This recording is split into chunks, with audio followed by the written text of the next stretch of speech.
This Brigham Young University Idaho devotional address by Kevin J Worthen, former president of Brigham Young University, was delivered October 22, 2024.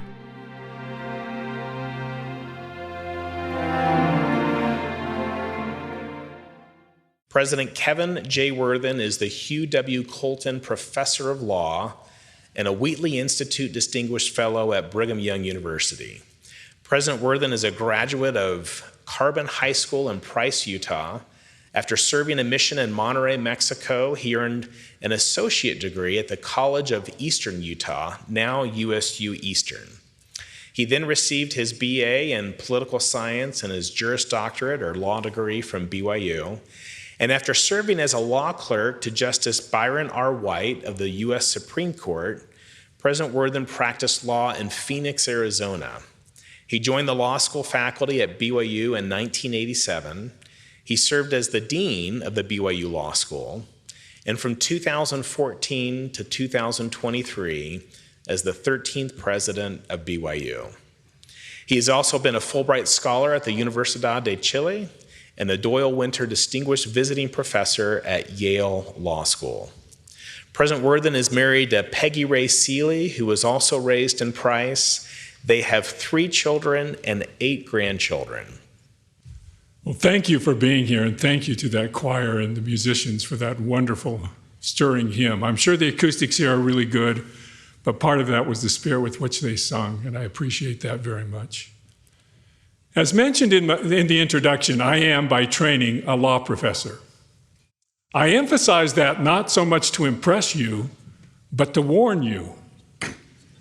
Law professors have a reputation, somewhat deserved, of being number 1, long-winded, and number 2, boring.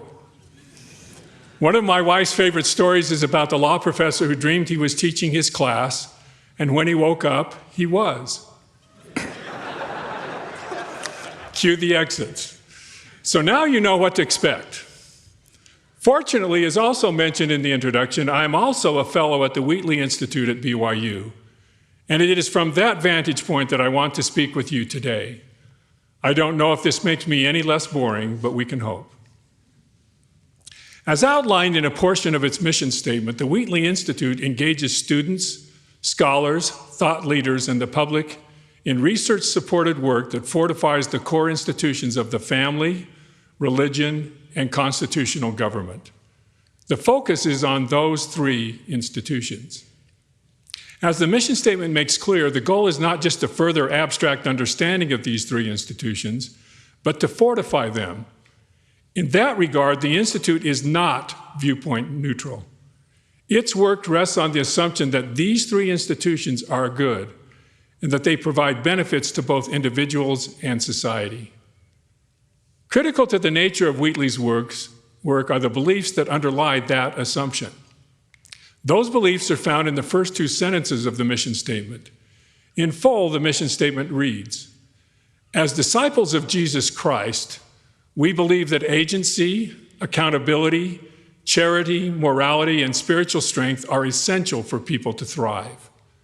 As students of history and humanity, we believe such personal virtues can be transformed into civic virtue in the presence of trusted and trustworthy institutions of civil society and the rule of law." Accordingly, Wheatley Institute engages in research-supported work that fortifies the family, religion, and constitutional government. We could profitably spend considerable time exploring the underlying beliefs themselves, discussing what principles and virtues are essential for people to thrive, for example, or how those personal virtues are transformed into civic virtue through the 3 institutions at the heart of Wheatley's work. But the main point I wish to emphasize in this setting at this time is that we at Wheatley adhere to these underlying beliefs because we are disciples of Jesus Christ and students of history and humanity. We aspire to be disciples of Christ whose scholarship fortifies the family, religion, and constitutional government. My hope is that each of you would aspire to become disciple scholars as you do to be disciple leaders, dedicated to becoming both a consecrated disciple of Jesus Christ and a person with deep understanding of the truths found in your chosen area of study. I hope my remarks today, which will focus on constitutional government, will provide you some ideas about how to be a disciple scholar in your area of study, and also some motivation to engage in that endeavor. Disciples of Jesus Christ pay particular attention to special witnesses of Jesus Christ, those 15 individuals in the quorum of the 12 and First Presidency who are prophets, seers, and revelators. Disciple scholars should do the same. Both the scriptures and the teachings of living prophets should be a primary source of learning for disciple scholars, regardless of the area of study. That is the case for the Wheatley Institute. The special witnesses of Christ who are on the earth today have revealed much about the family, religion, and even constitutional government. Indeed, as the current version of the Wheatley Institute mission statement was being developed and finalized, President Downe H. Oaks gave 3 addresses beginning in April 2021 in 3 successive general conferences that discussed, number 1, our divinely inspired Constitution, number 2, the need for a church, and number 3, the role of families in Heavenly Father's plan: constitutional government, religion, and the family. These 3 talks by President Oaks, as well as other related teachings of the First Presidency and the 12 Apostles, provide some validation for the 3-pronged focus of the Wheatley Institute. But more importantly, they provide a guidance in each of these 3 areas. I'm not the first at Wheatley to address President Oaks' April 2021 General Conference talk on the Constitution. Just last year, Justin Collings, now BYU's academic vice president, and an affiliate of the Wheatley Institute, gave a wonderful devotional address at BYU Hawaii about President Oaks' talk. I commend it to you. It's an excellent example of how a disciple scholar builds off the teachings and witnesses of an apostle to provide new insights about a topic. Today, I would like to share some additional insights I have learned about constitutional government from a study of President Oaks' talk. While there is some overlap with President Collings' remarks, my focus is as much on the process by which disciple scholars discover and teach truth as on the specific points in President Oaks' talk. I note and emphasize first the perspective from which President Oaks proceeded in that talk. He stated that he spoke from decades of experience studying the Constitution in various roles over the years, including as a law clerk to the Chief Justice of the U.S. Supreme Court, a law professor, and a justice on the Utah State Supreme Court. That is an extremely expansive background for understanding the Constitution, one which few constitutional law experts can match. That extensive experience informed, to a degree, what President Oaks taught about the Constitution. For example, President Oaks identified and briefly described 5 key principles that underlie the U.S. Constitution. Number 1, popular sovereignty, the concept that the people are the ultimate source of governmental power. Number 2, federalism, the division of delegated power between the nation and its subsidiary states. Number 3, separation of powers, the distribution of powers among the legislative, executive, and judicial branches of the national government. Number 4, a Bill of Rights, early amendments to the Constitution that provide vital guarantees of individual rights and specific limits on governmental authority. And number 5, the rule of law, the concept that all persons are equal before the law so that we are governed by laws and not the arbitrary will of individuals. This succinct listing of 5 key principles of the Constitution represents a well-refined, yet deep distillation of constitutional principles and structures, which were the result of the thorough study and scholarship which President Oaks has done over several decades. His summary of these 5 principles could be the basis of weeks of intensive study and learning from a scholarly standpoint. In fact, this summer, Wheatley held a week-long seminar for Latter-day Saint law students from throughout the country that focused on the 5 principles in President Oaks' talk. But President Oaks' General Conference talk was not an in-depth analysis of the secular knowledge he had gained over the decades. That was not his main intent, nor was it his primary perspective. After noting his decades of experience with constitutional law in secular roles, President Oaks explained the perspective from which he was proceeding and the main object of that focus. Most important, he said, I speak from 37 years as an apostle of Jesus Christ. responsible to study the meaning of the divinely inspired United States Constitution to the work of his restored gospel. That is truly a unique perspective, which, combined with his extensive legal background, I dare say no one can match. Because he is operating from that unique perspective, President Oaks provides some insights beyond those which secular knowledge can produce, some of which are applicable to both the study of the Constitution and our development as disciples of Jesus Christ. For example, after noting the scriptural truth that God himself established the U.S. Constitution through wise men he raised up for that very purpose, President Oaks identified different ways in which divine inspiration operated in the development and adoption of the 5 key constitutional principles he discussed. He indicated that for some of the individual rights specifically protected in the Constitution, inspiration came in the form of new ideas and concepts. There was, President Oaks said, divine inspiration in the original provision that there should be no religious test for public office. By contrast, President Oaks noted, the idea of a Bill of Rights was not a new concept. It had its beginning centuries before with the Magna Carta. Here, President Oaks observed, the inspiration was in the practical implementation of principles pioneered in England. Thus, inspiration came both as new concepts and as new ways to implement prior practices. For some provisions, there was a combination. The inspiration came in the form of a novel twist on a prior practice that more fully achieved the purpose of that practice.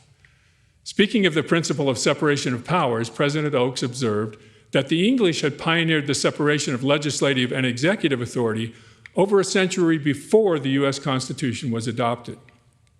The inspiration in the American Constitution, he said, was to delegate independent executive, legislative, and judicial powers so that these 3 branches could exercise checks upon one another. Therefore, he identified different ways in which the Constitution was inspired. But President Oaks' insights not only enhance our understanding of the different forms of divine inspiration that affected the framing of the Constitution, they also highlight different ways in which God provides inspiration to guide each of us and the church in our other endeavors. For example, in our daily lives, inspiration sometimes comes in the form of new concepts. Nephi was inspired to build a ship not after the manner which was learned by men, but after the manner which the Lord had shown him. At other times, inspiration comes in implementing or re-emphasizing established principles in new settings. The Family Proclamation applied long-established eternal principles to our current situation, as President Oaks explained in his most recent conference address. And sometimes inspiration comes in the form of a novel twist on a concept which allows us to better achieve the full purpose of a prior practice. Application of the somewhat novel concept of ministering helps members achieve in a higher and holier way the full purposes of home and visiting teaching. The teachings of apostolic disciples of Christ can therefore provide lessons that simultaneously enhance both the scholarship and the discipleship of disciple scholars. President Oaks' unique apostolic perspective allowed him not just to identify ways in which inspiration operated in the establishment of the Constitution, but also to answer the very core question he raised of what was God's purpose in establishing the United States Constitution. Prior to studying President Oaks' talk, I thought the best answer to that question was found in the insights shared by former BYU President Rex E. Lee, himself a noted constitutional scholar. Citing past presidents of the church, President Lee asserted, "The Restoration itself probably could not have survived if 200 years ago the Constitution had not been ratified. The events of the Restoration all occurred in this country. The message that it brought back to the world was highly controversial and provocative. Even with such protections as separation of powers and federalism and explicit religion guarantees of the First Amendment, our early survival was miraculous. Without those protections, he said, we likely would not have survived at all." Providing a legal environment where the gospel and the church could be restored and survive would, by itself, seem to justify God's involvement in the establishment of the Constitution. Yet President Oaks gave an additional answer which seems as important as that provided by President Lee. Using his apostolic perspective, President Oaks went back to first principles. Not the first principles of the framers of the Constitution in the late 18th century, but those of the author of the plan of salvation before the earth was formed. We see God's purpose in establishing the Constitution, President Oaks observed, in the doctrine of moral agency, one of the most fundamental elements of God's eternal plan. As President Oaks observed, for God's plan to work, he gave his children the power to decide and to act. The most desirable condition of the exercise of that agency, President Oaks continued, is maximum freedom for men and women to act according to their own individual choices, so that every man or woman may be accountable for their own sins in the day of judgment. Thus viewed in the light of the plan of salvation, the best forms of government create a condition in which its citizens have maximum freedom to act according to their individual choices and to be accountable for those actions. Many provisions of the United States Constitution were designed to do exactly that. Indeed, for many of the 18th century framers, preventing tyranny that would interfere with that kind of liberty was one of the primary purposes of constitutional government.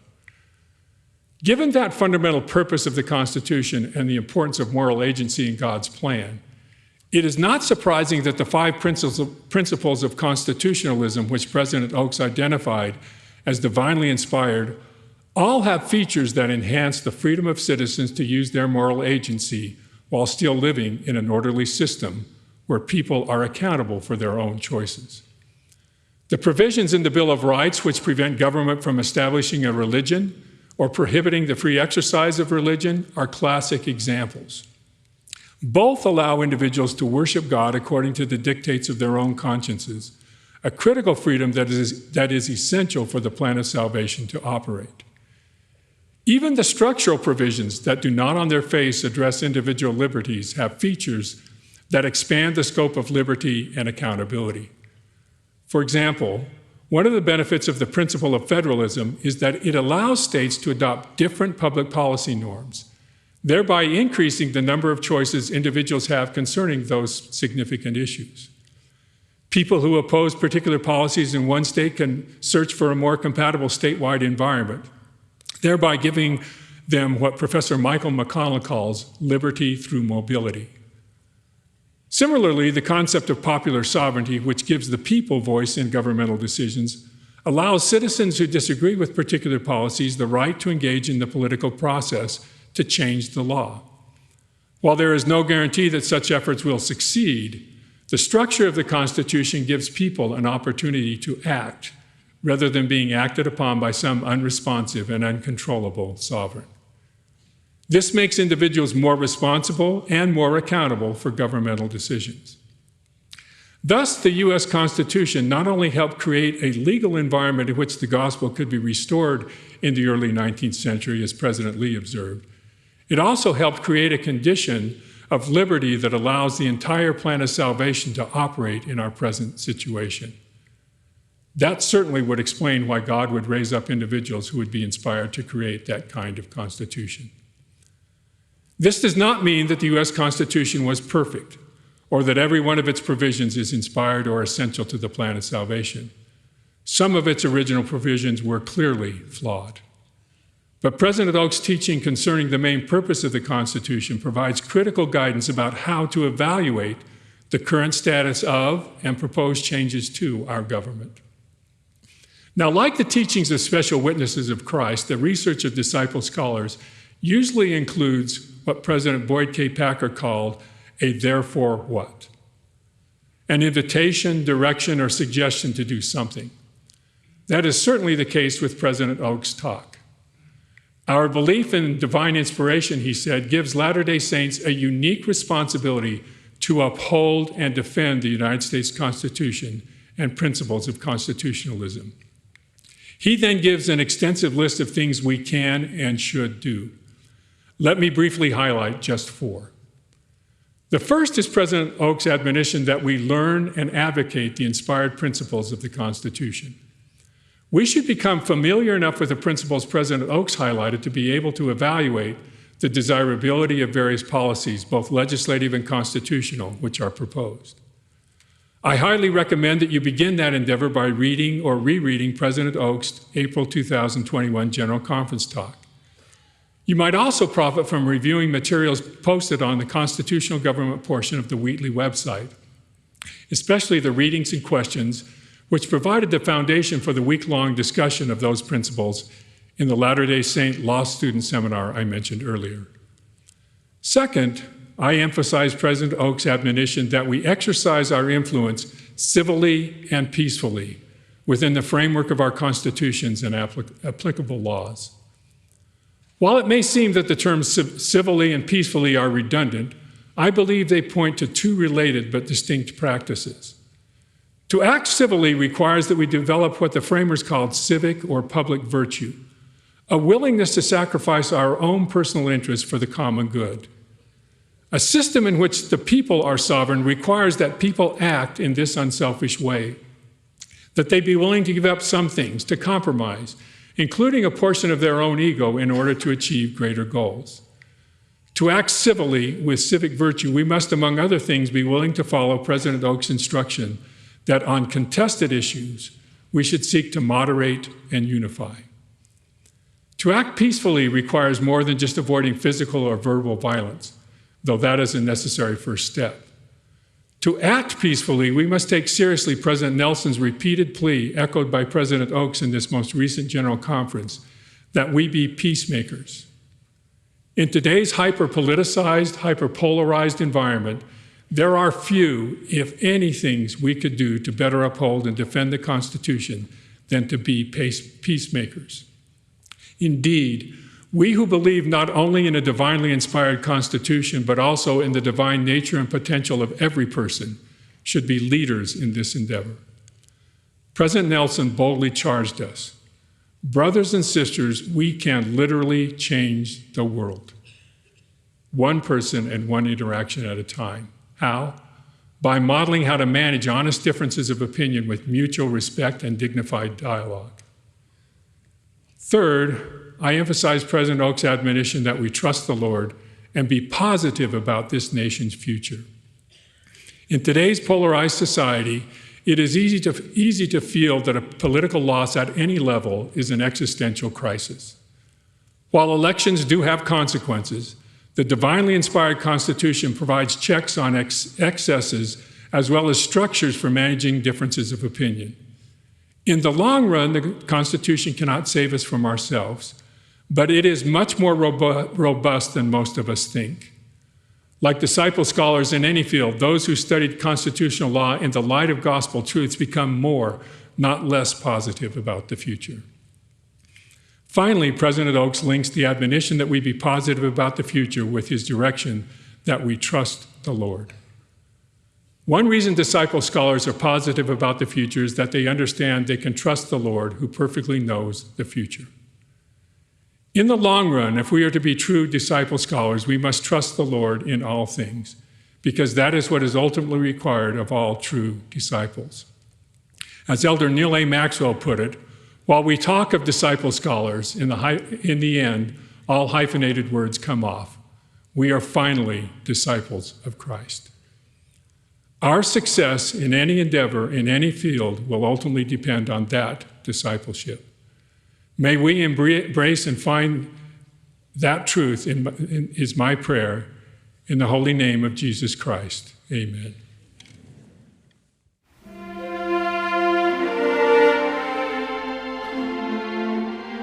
For more information about this program, please visit the BYU-Idaho website at byui.edu/devotionals.